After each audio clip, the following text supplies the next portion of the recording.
Welcome back to another video. My name is Mare. If you are here for the first time, welcome to the Mareathon. I'd love you to subscribe and join us. I have some questions from you today all about mental health. And I want to start this with a disclaimer. I am not a doctor. I am not a therapist, although I'm currently working my way towards being one. I am someone who has struggled with my own mental health, and I've also supported other people with theirs and been very invested in the topic of mental health for years now. So thank you for your questions. I'm going to keep them all anonymous and hope that I can offer some suggestions. Again, if you hear something that you think you have a different answer to, I'd love for us to have a conversation in the comments down below. But there are a lot of questions. And what made me realize in getting these questions is I just want to be able to hug all of you. This is such a hard time for everyone. So know that you're not alone, and especially right now, so many people have found this year, the past 18 months, incredibly difficult.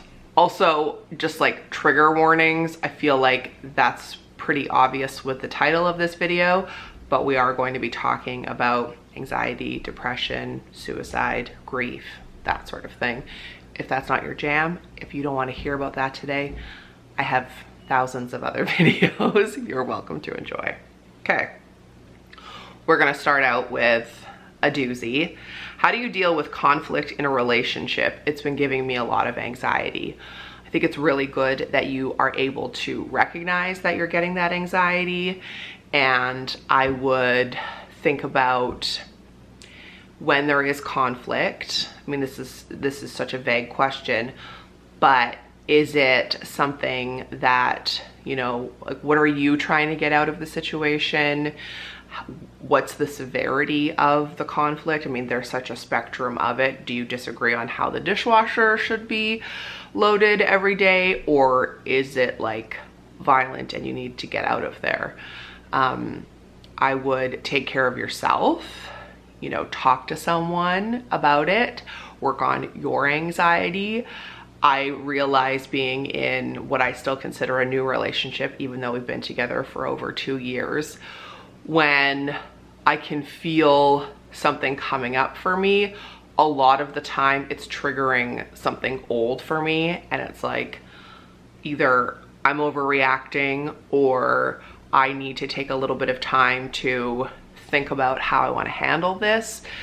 That has been a huge growth for me. Is previously I would have just suppressed all of my feelings and needs and just catered to my partner, whereas now I stand up for myself and I say things, but I often will take a beat and think about it. And then with the anxiety, I would say that is totally understandable. Talk to someone. You're gonna hear me 1,000,006 times say I am such an advocate for therapy. I've been in it for years. And do things that are helpful for you. So how can you help yourself in this situation? We all know that we can't change other people. And so if you're constantly trying to change the other person in your relationship, that's not fair to them, that's not fair to you. And I would say, like, what can you do for yourself? I met a man who told me he had tried to commit suicide. I had no idea what to say or do. Any suggestions? I would say that's incredibly scary. How are you now? Are you taking care of yourself?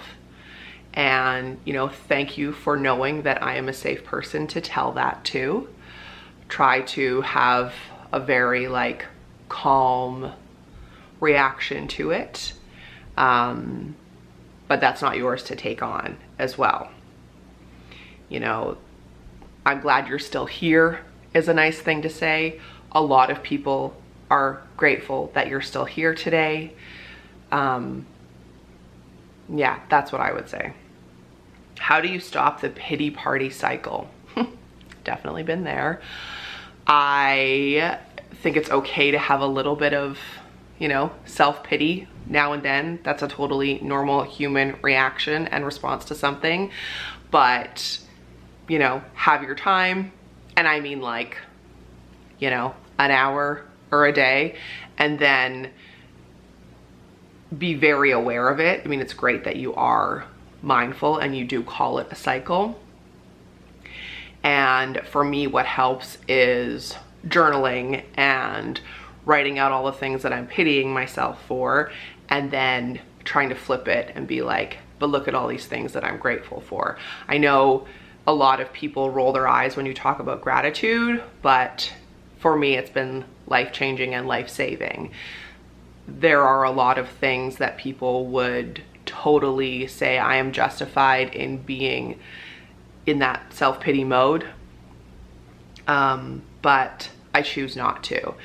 And being in that self-pity mode, you're really only hurting yourself. What is the purpose of it? What? You're not feeling better. You're not moving forward. You're not changing anything. You're in this like cycle, and you're only hurting you. You should be treating yourself like you would treat your best friend. So for me, years ago, when there were so many things in my life that were hard and I didn't like, I took to journaling. I really resonated with the book, The Universe Has Your Back by Gabby Bernstein, and also You Are a Badass by Jen Sincero. Those two books, when I was at the lowest of my lows, really helped me. And I wrote out everything that I didn't like, wrote out everything I wanted changed, and then I picked it apart and categorized it. If you haven't read Finding Your Cape, which is my book that came out last year, I really walk you through the steps of how I took everything that wasn't serving me and then worked towards it so that it would serve me.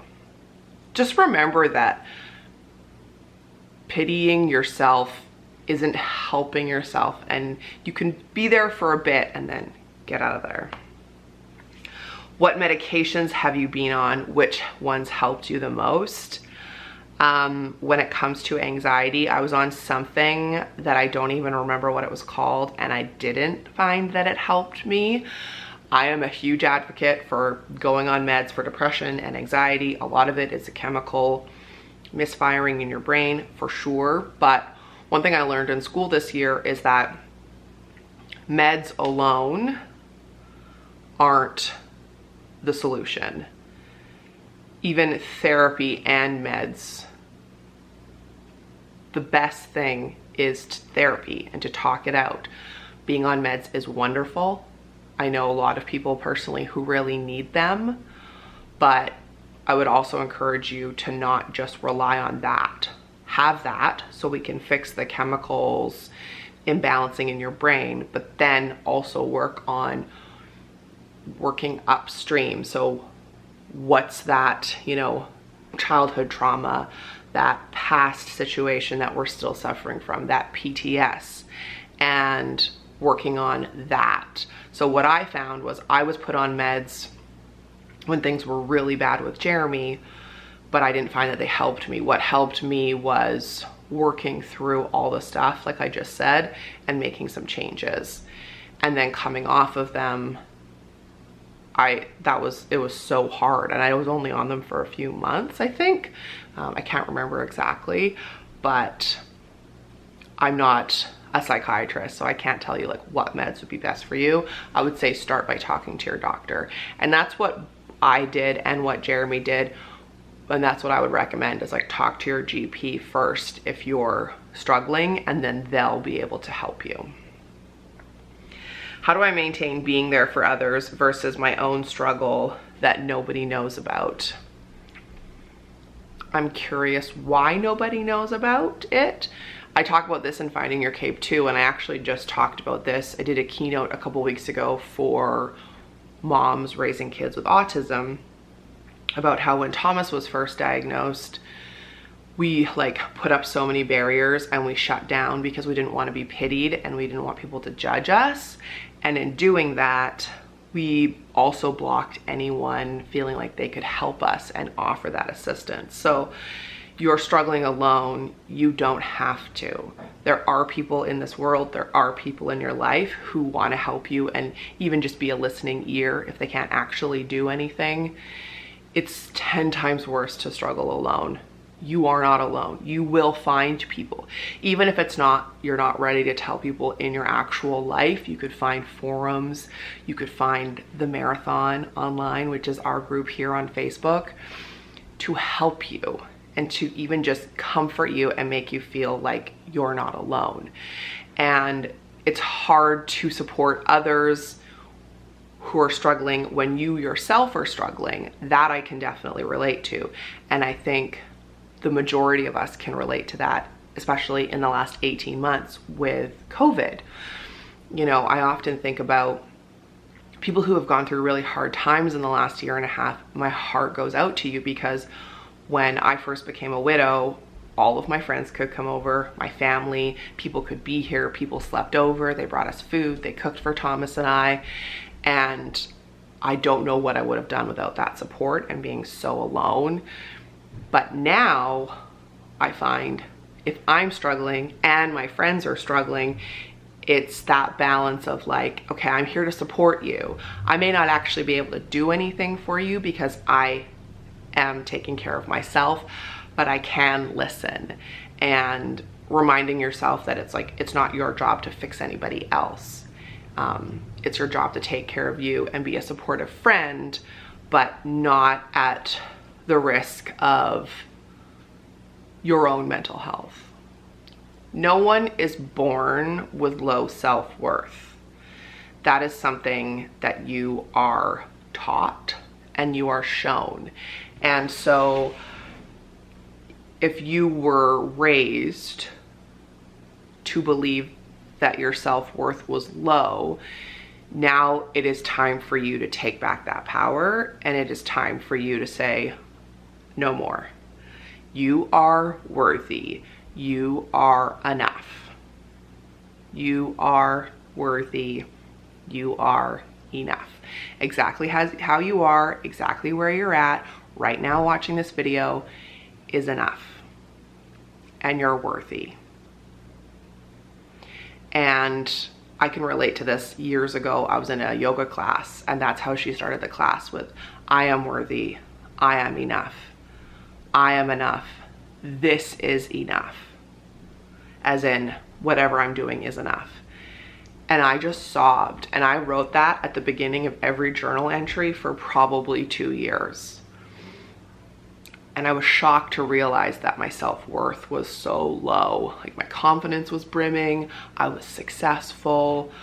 But so many of us are raised in a way that, you know, you're taught like, oh, why didn't you do that? Why aren't you doing that? How come you didn't do well enough on there? Or you can't excel at this, etc., etc. There's so many expectations put on us.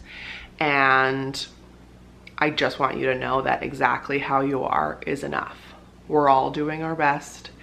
And for me, it was a journey of like journaling and therapy to get to a place. Even last summer, my therapist said to me, I don't think you like yourself. I don't think you are your own friend. And at first I scoffed and was annoyed, and then I was like, holy shit, you're right. And so now it's been a lot of work for me, like telling myself that I love myself and that I did a good job today and like everything's okay. It's like that internal dialogue is so strong, and it's what you're going to hear the most in your life. So it's a conscious effort to flip the script. And as for that pent-up anger, I would say therapy, dealing with that, or writing it out, journaling, like what is this? And then, just as I was talking earlier about that self-pity, thinking about like, why am I holding on to this anger? What is this serving? You know, that phrase about how like holding a grudge against someone or being angry with someone is like you taking poison and expecting them to suffer. They're out there living their best life. Maybe they don't even know or care that you're upset with them. So why waste your time and your energy holding on to that, which I know is hard. My therapist can attest to this. I had so much anger, and just in this last like 6 months, so much anger as a widow. It finally hit me. And you know, she was like, who is this serving? And it's okay to be angry, but we don't need to stay here. And sort of like staying in that middle ground. Hopefully that helps. How did your mental health change after having Thomas? I'd never even considered my mental health until I had Thomas. It changed a lot because raising a child with special needs is incredibly hard and frustrating, and I'd never been in that fight or flight mode, and we were in it for like years until Thomas leveled off. He's only leveled off in the last few years. It was like, can he hear? Why isn't he talking? What's going on? Appointment, diagnosis, surgery. It was constant. So suddenly I had anxiety that I'd never had before, and it's something that I've had to accept and welcome and deal with. I think of my anxiety as like, okay, you're here again today. It's the unwelcomed house guest is how it's been explained to me, and that's been really helpful. Either we're not welcoming you today, or you're here, but I'm not gonna acknowledge you. I'm not gonna feed you. I'm not gonna offer to talk to you. You can hang out and stew in the corner of my body, wherever you are, but you're not welcome. So I'd never even considered my mental health. So if you're a new mom, and you're feeling all these like weird, what is this new? Totally normal, totally relatable. We first went to therapy, Jeremy and I, to couples counseling when Thomas was 3, right after his autism diagnosis, because we were like, we need coping skills, and no one was giving them to us. Like where he was getting his autism therapy, like there was no parental therapy, so that's what we sought out. What do you do when you're overwhelmed between work, life, and school? I think the only reason why I managed to get through this last year of going back to school, COVID, owning a business, being a parent, in a relationship, all those things, is because I really prioritized certain things. One thing, if this is your only takeaway, free time does not equal available time. And that was like a light bulb for me this year. Just because I'm not busy doesn't mean I need to fill it with stuff. Or, you know, a friend wants to hang out, technically I'm free, but like I don't want to fill my day from beginning to end constantly. So that really helped. Just having some like lulls in the day where I just relaxed. My partner has been incredible for that, because he walked into this whirlwind of my life and was like, when do you relax? Like, do we ever just stop? So prioritizing resting without my phone, just like happily watching a show, prioritizing sleep, you know, like I'm not in bed. Like I'm in bed between 9 and 9:30. No questions, weekends, whatever. Prioritizing working out. I am at like 26 weeks straight of working out every single day. And it's more been for my mental health. And to feel like not sore and not like tight in my body, and, you know, laugh and sweat and feel good and get those endorphins. Also boundaries, you know, so saying no when technically I could do something or I could fit it into my day, being like, no, whereas before I was such a yes person. And then when I actually do get in that overwhelm state, writing out everything that's on my mind that I need to do and prioritizing it. That has changed me. So I would say have 5 assignments and 10 things for clients to do and a Thomas paperwork and someone's birthday and blah, blah, blah, whatever. Write it out, and then I would put days beside it. So like, I'm gonna do these 3 tasks Monday. I'm gonna do these 5 tasks on Wednesday. And for me, I like a top heavy week, so doing the most Monday, and then by Friday, I'm pretty much done. Giving myself some relaxing time. But instead of feeling like every single day I had this massive to-do list, putting it into days really helped me with my overwhelm. Because I'd be like, yes, I need to do that, but today's Monday, I'm not doing that till Thursday, so it's not even in my mind. That's really been helpful. Also, just telling people when I'm overwhelmed, even though they can't do anything, it's nice to be able to just verbalize that. And I've also, you know, had to prioritize not posting as much online, not doing 6 videos a week. My podcast took a break, and you have all been very patient and understanding. So coming to terms with like, what are my priorities and what are some things that I still want to do, but I'm gonna maybe not do as much.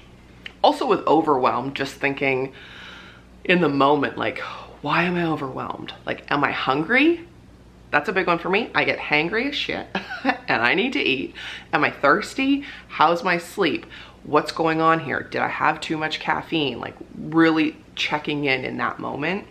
What is your go-to for when you're having a tough day?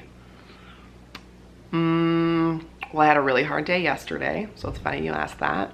I allowed myself to cry a lot.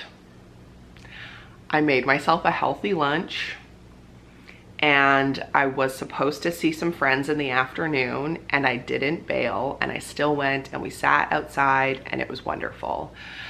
I really went back and forth, but I felt really good about it, like chilling outside and relaxing. So my go-to on a hard day is allowing myself, like, not fighting it. We no longer suppress. If we're sad, we're sad. If we're depressed, we're depressed. If we're anxious, it's fine. Allowing myself that time.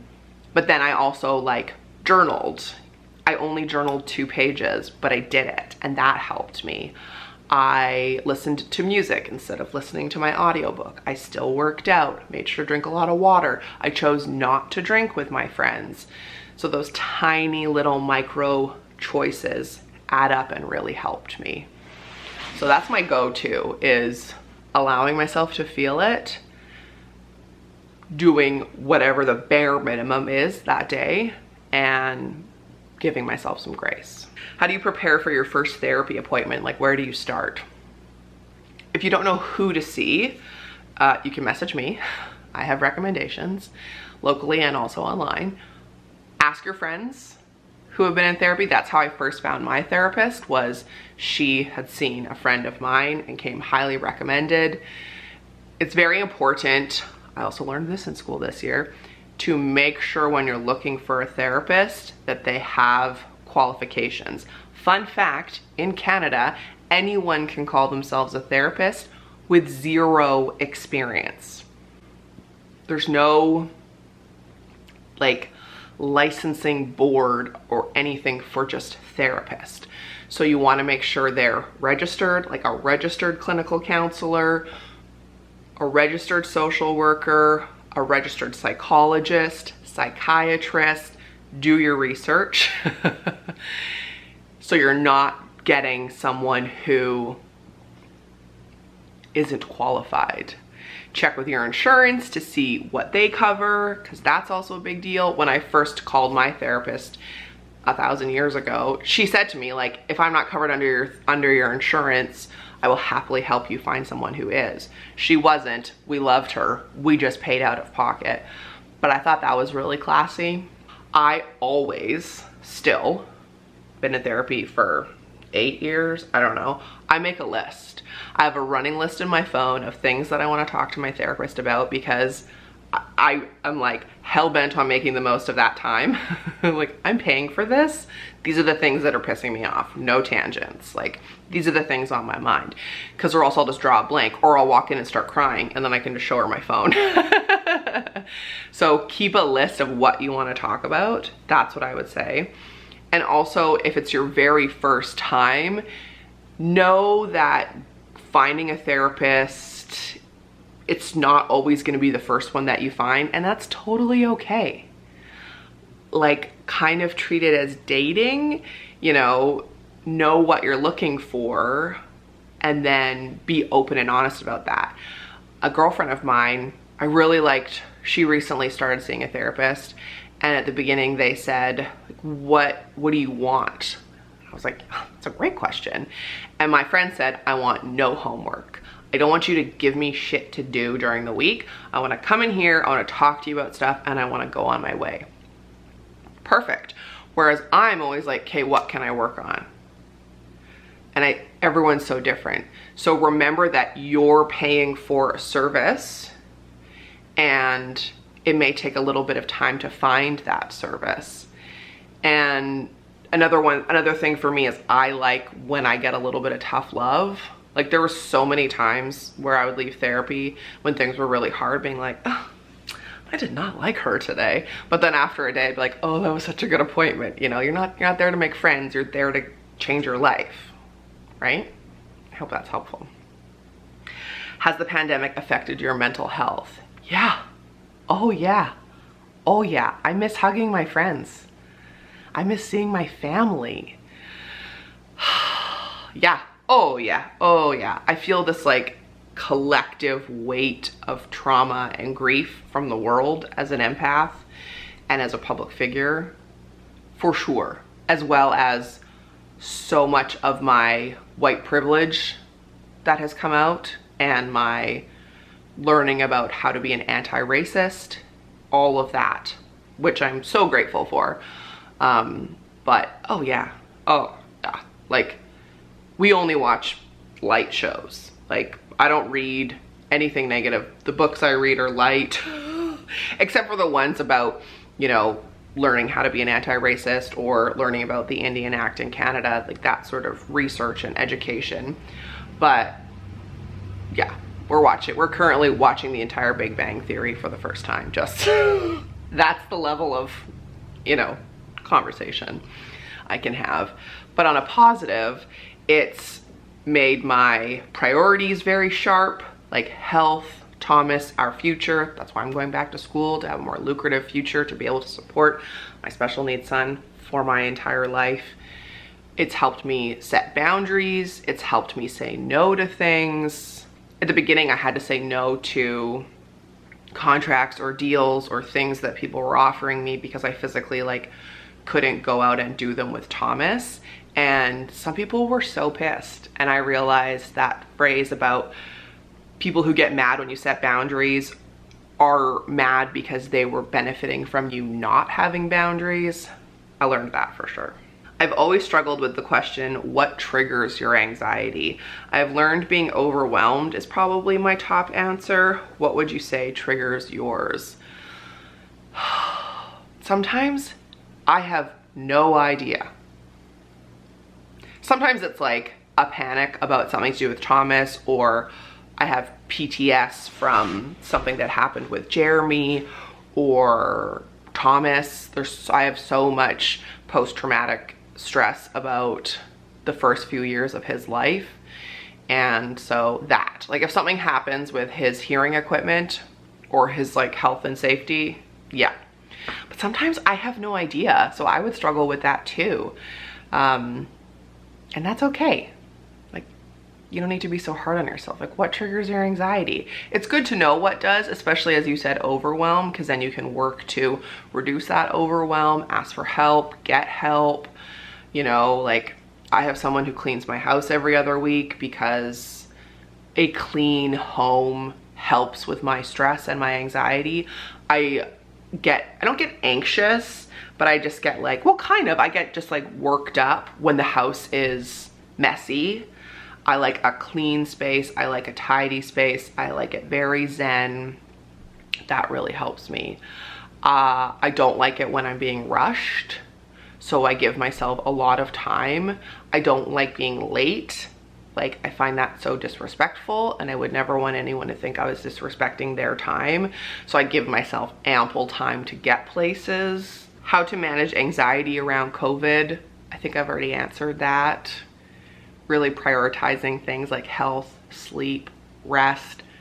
Stop reading the comments on social media. Pick one news source, preferably a reputable one. Check it every day if you have to. yeah, really watch your social media intake and your online intake for sure. This was an interesting one that actually got a lot of people saying that they could relate to. How to cope with a loved one when drinking is ruining their health. A great suggestion that was posted was to find support through Al-Anon, because they help people who have loved ones who are alcoholics. And it said you can be there for the addict, but you can't actually help or fix them. It's up to them. And that was going to be my advice. First of all, I think a big issue, and this was actually the topic of my university entrance essay, was I don't think we pay enough attention to the caregiver. So the person who is like married to the alcoholic, or married to the suicidal person as I was, or the person who's supporting someone who has cancer, or someone who's raising a child with special needs. There's so many caregivers.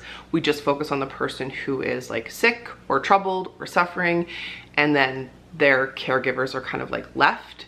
And I can already tell that that's going to be a real passion of mine as a therapist. So you cannot fix someone, whether they are obese or addicted or an alcoholic or suicidal. It is not your job to fix them. You can support them, but you really need to take care of yourself. I put so much pressure on myself to save Jeremy that I almost had a nervous breakdown. Like, I always tried to be 3 steps ahead of him. I was always walking on eggshells, trying to make his life easy. And in turn, and same with Thomas, which is different because he's my son. But as Thomas has gotten older, you know, I definitely do less for him. He has chores, he has responsibilities, but I never want to see someone do what I did as a partner. It affected me so terribly in so many ways, which no one talks about because we feel guilty because we're technically not the one suffering. Take care of yourself. It's so hard when you're watching someone abuse themselves, but you can't stop it. And that's really hard and shitty to say. Or someone who like exercises too much or doesn't eat enough or has like health problems and doesn't take care of themselves, like that, you can't fix it. You can support them, but it's also a fine line between enabling them, right? Take care of yourself, be supportive, get therapy for yourself, make sure you have supports. Don't feel guilty about that, but in the end, it's up to them. Besides CBT, which is cognitive behavior therapy, how can you help a loved one get away from negative self-talk, especially if they don't want to hear the advice from their parent? You could offer books, you could offer suggestions, but my experience has been like, if someone isn't ready, they're not gonna do it. You can give them the advice I gave earlier about the pity party and, you know, that self-worth aspect, but a lot of growth and work is something you have to do yourself, which again is really difficult if you're the supportive one. You know, I just have noticed with people who I give like suggestions, and I try to help. At some point it's like, I'll be supportive, but you know, at some point they have to do it themselves, which I know is not very helpful. I wish I had a grandiose answer for that one. How can you protect your mental health in a world where so many of the people you typically rely on for support are struggling too? That's what I was talking about earlier with thinking about me being a new widow and it being during COVID. You have to actively take care of your mental health. And whatever it is for you. It could be puzzles, it could be writing, it could be reading, it could be walking, exercise, it could be cooking, it could be talking on the phone with someone, it could be a new hobby, it could be a new job. Like, that is your responsibility and your job. And I've definitely noticed that too. Like, people can't be as supportive because it's hard for everyone. You really need to be your best friend. You really need to rely on yourself and do that for you. That's your job. This is the time for you to be your own soulmate, as Lizzo says. Water yourself, as Lizzo says. If you're still here, I've had to restart my camera thrice, so this is a long one. What are some non-negotiable boundaries you've created that you've had success with, such as setting a time limit on work, school, boundaries you've created with friends, family? I'm not even so sure boundaries are the right word, but non-negotiables you've set in place to protect and maintain good mental health. Non-negotiables for me are, I work out in the morning. Non-negotiables for me are, I am in charge of my own calendar. So I decide when I can hang out with people and when I cannot. I do not work after dinner. I go to bed at the same time. I turn my phone off at 8 p.m.